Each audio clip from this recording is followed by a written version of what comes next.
بتعملي ايه النهارده يا رشروش يا رشروشه؟ عفوا. طبعا ده ربع كيلو لوبيا، او ممكن ربع كيلو، حاجه بسيطه كده. سلقته نص السليق، مش يعني ما كملتش السلقه. وبعد كده قمت نازله بيه فيه التسبيكه، فصين توم، بصلايه صغننه، شويه طماطم، والف هنا وشفا. طب يا رشا جنبه رز، هقول لك اعملها ايه. بسم الله.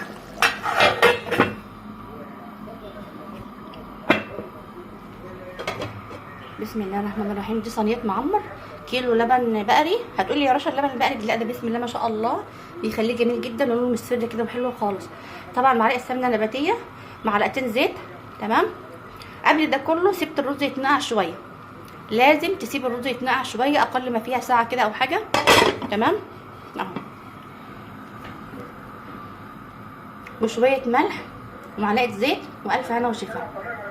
طبعا بقى اقتصاد اوفر من كده مش هتلاقي ان شاء الله مع رشروشه.